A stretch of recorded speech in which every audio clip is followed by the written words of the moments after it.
ನಮಸ್ಕಾರ. ಇವತ್ತಿನ video Nifty 19,543ಕ್ಕೆ ಕುಸಿತ 3 ಕಾರಣಗಳು. ನಾನು ಡಾಕ್ಟರ್ ಭರತ್ ಚಂದ್ರ. ವಿಡಿಯೋಗಳ ಉದ್ದೇಶ ಕನ್ನಡಿಗರ ಸೇವೆ. Nifty all time high touch ಆಗಿದ್ದು ಮಿಡ್ ಸೆಪ್ಟೆಂಬರ್. ಅದಾದ್ಮೇಲೆ ಕನ್ಸಾಲಿಡೇಷನ್ ಫೇಸ್ ಅಲ್ಲಿ ಇದೆ. ಅಂದ್ರೆ ಮೇಜರ್ ಫಾಲ್ ಇಲ್ಲ, ಆದರೆ ಕಂಟಿನ್ಯೂಸ್ಲಿ ಒಂದು ತರ ಡೌನ್ ಟ್ರೆಂಡ್ ಅಲ್ಲಿ ಇದೆ. ಬೇಕಾದಷ್ಟು ಸ್ಟಾಕ್ಗಳು ನಾವು ನೋಡಿದ ಹಾಗೆ specially large cap stocks have corrected more than 5 to 10% in the last 1 month. ಕೆಲವು ಮುಖ್ಯ ಕಾರಣಗಳು ಇದ್ದಾವೆ ಷೇರು ಮಾರುಕಟ್ಟೆಯ ಸ್ಲೋ ಫಾಲಿಗೆ. ಮತ್ತೆ ಅದನ್ನು ಅರ್ಥ ಮಾಡಿಕೊಂಡ್ರೆ ಷೇರು ಮಾರುಕಟ್ಟೆಯಲ್ಲಿ ಸರಿಯಾದ ರೀತಿಯಲ್ಲಿ ಸರಿಯಾದ ಒಂದು ಪದ್ಧತಿಯಲ್ಲಿ ಹಣವನ್ನು ನಾವು ಇನ್ವೆಸ್ಟ್ ಮಾಡಬಹುದು. ಮೊದಲನೆಯ ಕಾರಣ ಇಸ್ರೇಲ್ ಹಮಾಸ್ ವಾರ್. ಇಸ್ರೇಲು ಮತ್ತು ಹಮಾಸ್ ಗ್ರೂಪಿನ ನಡುವೆ ದೊಡ್ಡ ಯುದ್ಧ ನಡೀತಾ ಇದೆ ಕಳೆದ ಕೆಲವು ದಿನದಿಂದ. ಈ ಯುದ್ಧ ಸದ್ಯದ ಮಟ್ಟಿಗೆ ಇಸ್ರೇಲ್ ಮತ್ತು ಗಾಜಾಕ್ಕೆ ರಿಸ್ಟ್ರಿಕ್ಟ್ ಆಗಿದೆ.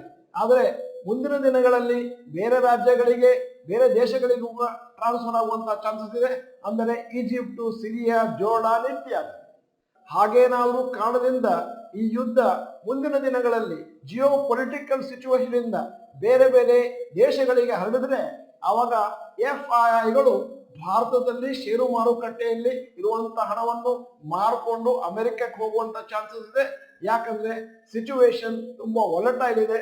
ಯಾವಾಗ ಬೇಕಾದ್ರೂ ವಾರ್ ಶುರುವಾಯಿತು ಅಂತಂದ್ರೆ ಭಾರತಕ್ಕೆ ಕೂಡ ಅದರ ಎಫೆಕ್ಟ್ ಆಗುತ್ತೆ. ಈಗ ಎರಡನೆಯ ಕಾರಣ high US bond yields. Bond ಈಲ್ಡ್ಗಳು ಸದ್ಯದ ಮಟ್ಟಿಗೆ 16 ವರ್ಷದ ಹೈಯೆಸ್ಟ್ ಇದ್ದಾವೆ. ಅರ್ಥ ಏನು ಅಂತಂದ್ರೆ ಅಮೆರಿಕದಲ್ಲಿ ಬಾಂಡ್ ಈಲ್ಡ್ 5% ವರೆಗೂ ಇದೆ, ಅಟ್ರಾಕ್ಟಿವ್ ಆಗಿದೆ. ಅದರಲ್ಲಿ ಹಣವನ್ನು FIIಗಳು ಕೊಡಬಹುದಾಗಿದೆ. ಆದ್ದರಿಂದ ಇನ್ಸ್ಟಿಟ್ಯೂಷನಲ್ ಇನ್ವೆಸ್ಟರ್ಸ್ಗೆ US ಬಾಂಡ್ ಅಲ್ಲಿ ಹಣವನ್ನು ಹಾಕಿ 5% ಗ್ಯಾರಂಟಿ ಆಗಿ ಪಡೆಯುವಂತದ್ದು ಬಹಳ ಉತ್ತಮ ಅಂತ ಕಾಣಿಸುತ್ತೆ ಹಲವಾರು ಪರಿಸ್ಥಿತಿಗಳಲ್ಲಿ. ಅದರಲ್ಲೂ ಇಸ್ರೇಲ್ ಮತ್ತು ಹಮಾಸ್ ಮಧ್ಯೆ ಇರುವಂತಹ ಯುದ್ಧದಿಂದಾಗಿ. ಆದ್ದರಿಂದ ನಮ್ಮ ಭಾರತದ ಮಾರುಕಟ್ಟೆಗೆ ಮುಂದಿನ ದಿನಗಳಲ್ಲಿ ಇಫೆಕ್ಟ್ ಆಗ್ಬೋದು. ಶಾರ್ಟ್ ಟರ್ಮ್ ಅಲ್ಲಿ earning fixed return is better than variable returns ಅನ್ನುವಂಥದ್ದು FIIಗಳ ಒಂದು ದೊಡ್ಡ ಉದ್ದೇಶ. ಈಗ ಮೂರನೆಯ ಕಾರಣ lower than expected quarterly results. ಹಲವಾರು ಕಂಪನಿಗಳದ್ದು ಕ್ವಾರ್ಟರ್ಲಿ ರಿಸಲ್ಟ್ಸ್ ಬರ್ತಾ ಇದೆ.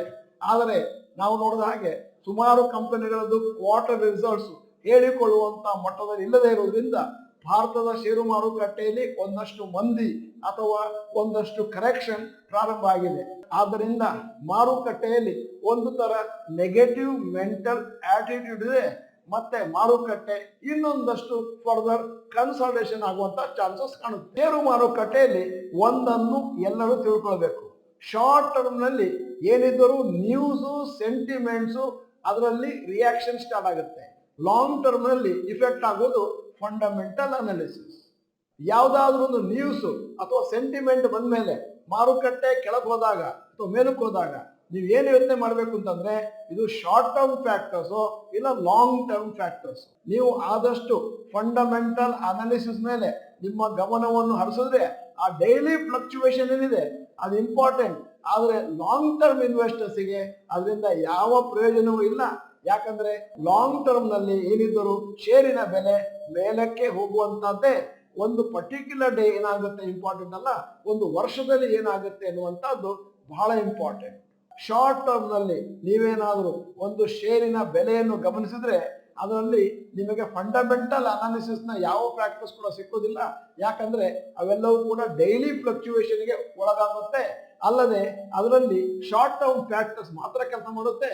ಲಾಂಗ್ ಟರ್ಮ್ ನಲ್ಲಿ ಫಂಡಮೆಂಟಲ್ಸ್ ಇದ್ರೆ ಏನಿದ್ದರೂ ಷೇರು ಮೇಲಕ್ಕೆ ಹೋಗುವಂತದ್ದೇ. ಈಗ ಒಂದು ಸಣ್ಣ ಅನೌನ್ಸ್ಮೆಂಟ್. ಇವತ್ತು ರಾತ್ರಿ 8 ಗಂಟೆಗೆ ಡಾಕ್ಟರ್ ಭರತ್ ಚಂದ್ರ ರೋಹನ್ ಚಂದ್ರ ಚಾನೆಲ್ ಅಲ್ಲಿ ಒಂದು 1 minute ಸ್ಟಾಕ್ ಮಾರ್ಕೆಟ್ ಕ್ಲಾಸ್ ಅಂತ ಒಂದು ಸಣ್ಣ ವಿಡಿಯೋ ಹಾಕಿದ್ದೇವೆ. ಬೇಕಂತ ಅದ್ರ ಬಗ್ಗೆ ಡೀಟೇಲ್ಸ್ ಕೊಟ್ಟಿದ್ದೇವೆ. ವಿಷಯ ಷೇರುಗಳಲ್ಲಿ ಬಂದ ಲಾಭಕ್ಕೆ ಯಾವಾಗ ಟ್ಯಾಕ್ಸ್ ಕಟ್ಟಬೇಕು. ಇದರ ಲಿಂಕ್ ಡಿಸ್ಕ್ರಿಪ್ಷನ್ ಬಾಕ್ಸ್ ನಲ್ಲಿ ಕೆಳಗಡೆ ಸಿಗುತ್ತೆ. ಈ ವಿಡಿಯೋದ ಕೊನೆಯಲ್ಲಿ ಒಂದು ಇಂಟ್ರೆಸ್ಟಿಂಗ್ ಪ್ರಶ್ನೆ ಕೇಳ್ತಾ ಇದ್ದೇನೆ. ನಿಮ್ಮ ಒಟ್ಟು ಉಳಿತಾಯದ ಹಣದಲ್ಲಿ ಷೇರು ಮಾರುಕಟ್ಟೆಯಲ್ಲಿ ಎಷ್ಟು ಹಣವನ್ನು ಹೂಡಿದ್ದೀರಿ? ಆ ಪರ್ಸೆಂಟೇಜ್ ಅನ್ನು ದಯವಿಟ್ಟು ಚಾಟ್ ಬಾಕ್ಸ್ ನಲ್ಲಿ ಟೈಪ್ ಮಾಡಿ. ನೀವು ಡಾಕ್ಟರ್ ಭರತ್ ಚಂದ್ರ ಇನ್ಸ್ಟಿಟ್ಯೂಟ್ ಕನ್ನಡ ಚಾನಲ್ ಮೆಂಬರ್ ಅಂತಂದ್ರೆ ಇದೀಗ ಸಮಯ. ಸಬ್ಸ್ಕ್ರಿಪ್ಷನ್ ಬಟನ್ ಬೆಲ್ ಐಕಾನ್ ಒತ್ತಿ. ವಿಡಿಯೋ ಚೆನ್ನಾಗಿದ್ರೆ ಲೈಕ್ ಬಟನ್ ಒತ್ತೋದನ್ನ ಮರಿಬೇಡಿ. ವಿಡಿಯೋನ ನಿಮ್ಮ ಎಲ್ಲಾ ಸ್ನೇಹಿತರಿಗೂ ಫಾರ್ವರ್ಡ್ ಮಾಡಿ. ವಿಡಿಯೋನ ಸಂಪೂರ್ಣವಾಗಿ ನೋಡಿದ್ದಕ್ಕೆ ಧನ್ಯವಾದಗಳು. ನಮಸ್ಕಾರ.